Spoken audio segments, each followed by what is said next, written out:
qui est basée dans le Loir-et-Cher à côté de Blois. Okay. Et en fait, on est une école de développement personnel, donc on reçoit différents intervenants dans le domaine du bien-être, donc massage, tarot, access bar, voyance, chamanisme. Et en fait, chaque intervenant propose son stage ou sa formation et après les particuliers viennent se former, travailler sur eux depuis 1 an l'école. D'accord, c'est tout récent en fait. Oui, tout à fait. Et ça marche, les gens ils sont, sont demandeurs. Il y avait une demande en fait. D'accord. En fait, on est aussi organisateur de salons donc, dans les châteaux de la Loire. Donc on entame là notre premier salon au château de Beauregard dans le 41, donc à côté de Blois. Puis après on fera Cheverny au mois de novembre et puis après on en a d'autres tout au long de l'année en fait. D'accord, très intéressant. Et ben merci beaucoup en tout cas. Merci à vous. Et bon courage. Merci.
Alors, je suis France Emmanuel et je suis coach de vie. Mon parcours, c'est simple, c'est ce qui m'a amené à faire ce métier aujourd'hui, puisqu'on ne fait pas un métier par hasard. Et donc, mon métier de coaching, qui est particulièrement l'accueil de soi, ce n'est autre que mon vécu. J'ai dû, dans mon parcours, apprendre à m'accueillir tel que j'étais, tant dans mes forces que dans mes faiblesses, et apprendre à m'aimer. M'aimer dans tout ce que j'ai de merveilleux, mais également dans tout ce que j'ai de limitant. Donc, c'est ce que je propose aujourd'hui aux personnes qui viennent me rencontrer, c'est de se remettre au centre de leur vie, d'apprendre à se contacter, d'aller se voir pour connaître leurs besoins, leurs objectifs. Parce qu'aujourd'hui, dans notre éducation et dans notre société, on fait par rapport à l'extérieur, par rapport au regard de l'autre. Et on s'oublie soi-même. Donc se remettre au centre de sa vie, c'est réapprendre à se connaître pour savoir ce dont on a besoin et pouvoir répondre soi-même à ses besoins. C'est beaucoup plus juste parce qu'on n'est pas dans l'attente de l'autre. On n'est plus dans une communication, dans l'attente de quelque chose. On n'est plus dans des faux semblants. On va vers beaucoup plus d'authenticité et de vérité. Et c'est comme ça qu'on retrouve un juste équilibre. Alors je fais ça maintenant depuis 3-4 ans. D'accord.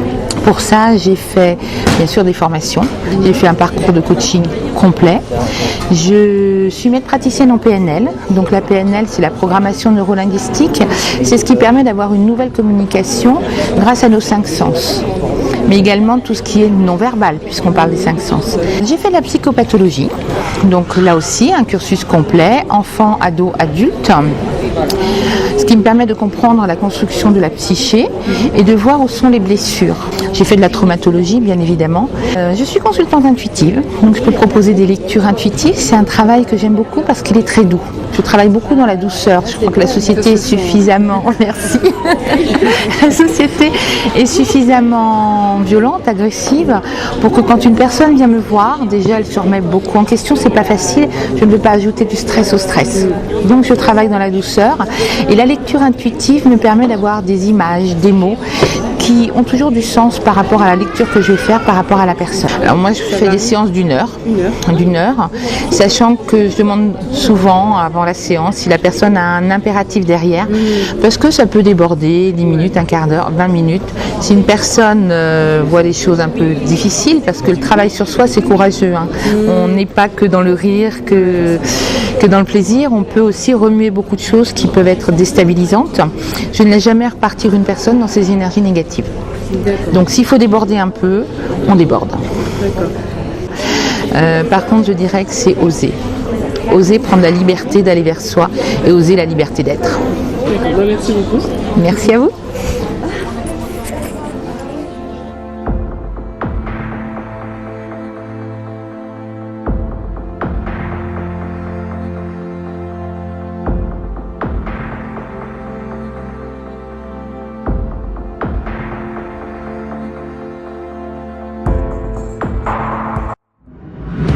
Bonjour Elodie, bonjour nos expériences paranormales. Je suis Karima, donc médium sur Évreux, dans le 27, et à mon compte depuis 2011. Alors mon parcours, pour la faire très brève, je pense que depuis petite je voyais des choses, mais que j'ai beaucoup occulté mon enfance, et que depuis récemment que j'ai fait de l'hypnose, que je me souviens de certaines choses, mais sinon c'est au décès de mon père à 17 ans que ça s'est vraiment révélé. Et réveillé, je pense, en fait, surtout. Donc j'entends, je vois, je perçois, un petit couteau suisse quoi. Alors effectivement avant j'utilisais beaucoup le support des cartes et plus j'avance en fait et moins j'en ai besoin. Mais j'aime bien les petites cartes divinatoires style les maîtres ascensionnés ou celle-ci, mes préférées.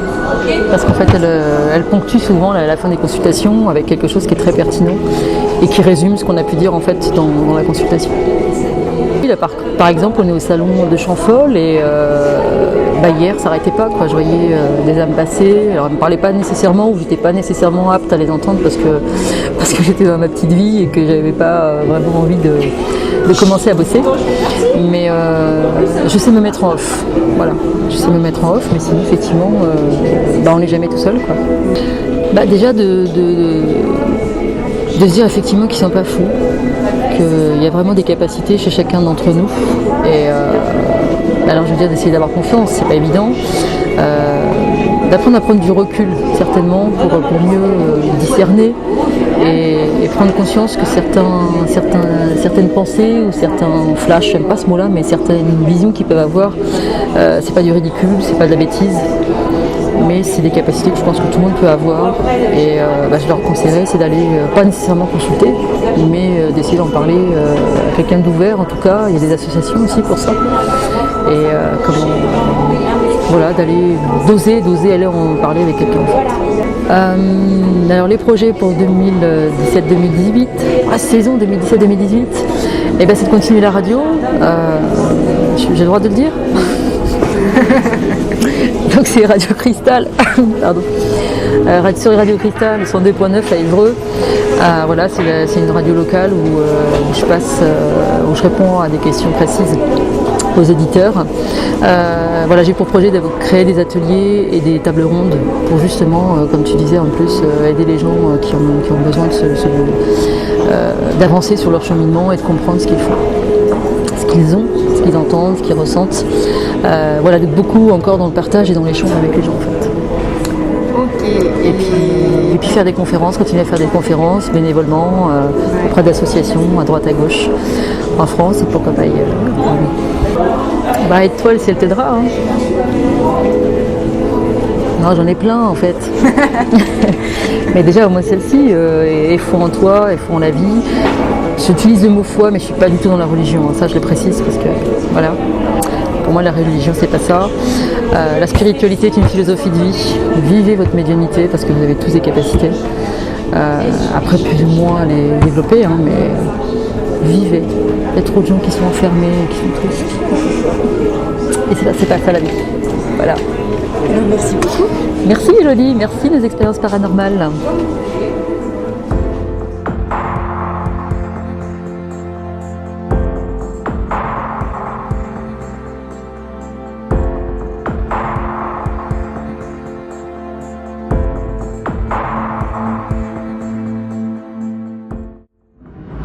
Alors effectivement c'est un outil.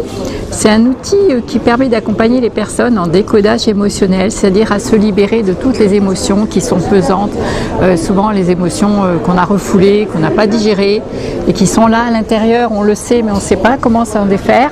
Donc par exemple les colères, la frustration, la culpabilité, les rancœurs, les peurs d'oser, les peurs d'avancer, les peurs du regard des autres et de l'inconnu, où est-ce que je vais si je lâche, hein, et aussi les deuils, les chagrins, tout genre de questions qu'on peut se poser, et aussi pourquoi ça m'arrive à moi, pourquoi je vis ça, hein, pourquoi et oui, il y a une partie de nous qui l'avons attiré et c'est intéressant parce que ça permet d'aller voir ce qu'on a besoin de lâcher, de libérer pour libérer tout ça et retrouver son harmonie, amplifier son bien-être.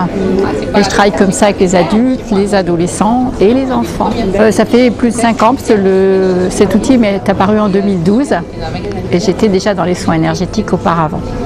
C'était un appel très fort à l'intérieur de moi. Déjà étant enfant, j'étais passionnée par le monde humain, par la terre. Je me rendais compte qu'il y avait des choses qui n'étaient pas en harmonie. Donc je sentais ça à l'intérieur de moi et voilà, j'ai gravi avec ça dans ma vie et c'est une passion qui s'est développée, même plus qu'une passion, c'est un appel du cœur, je dirais même un appel de mon âme. Puisque même à un moment donné, je sentais cet appel, ça me passionnait, parce que je potassais beaucoup, j'avais des conférences, je faisais du travail sur moi aussi en développement personnel, parce que j'ai eu des gros clashs dans ma vie qui m'ont dit, moi c'est mon interprétation, il y a quelque chose à faire, quoi. Le monde médical c'est bien, et c'est merci la vie, mais à un moment donné c'est bien d'aller comprendre pourquoi on se fait ça, parce que je suis passée par la spasmophilie, je suis passée par la dépression, et j'ai même fini par une paralysie. Mon corps n'en pouvait plus et cette paralysie, les médecins n'ont rien compris parce qu'ils ne comprenaient pas pourquoi je me faisais ça. Moi, je savais qu'intérieurement, parce que j'étais pas en harmonie avec moi dans mon axe, donc mon corps m'a arrêté pour plus que je fasse rien pendant 2 ans. Et parce que j'étais salariée, donc il y avait quand même le confort du travail. Et au bout de 2 ans que je retrouve toute mon autonomie, je sentais l'appel qu'il fallait que j'aille ouvrir mon cabinet et aller dans les soins et accompagner l'humain. Mais avec mes peurs que j'avais, une fois que j'étais reconnue apte à reprendre le travail, j'ai repris le travail. Et au bout de 3 semaines, la paralysie est revenue à nouveau. Alors là, j'ai compris que là, j'avais pas le choix, il fallait que je me lance dans le vide, que je lâche tout. La sécurité, le confort, c'est quitter la zone de confort. Et c'est ce que j'ai fait, j'ai donné ma démission. Et croyez-moi, c'est osé, mais ça marche. Quand on est sur sa voie. Parce que tout s'est ouvert à moi après. Je m'occupe de l'organisation pour des week-ends initiatiques, en complément thérapeutique avec un guide médium. Pour vraiment aller encore plus en profondeur, faire des libérations. Et on peut aller avec des demandes. Oui, tout à fait. Alors je dirais prendre soin de soi en accord avec son âme, avec son cœur. Vraiment se connecter à son cœur. C'est notre cœur, c'est ce qui est juste pour nous. Merci beaucoup. Je vous en prie, merci.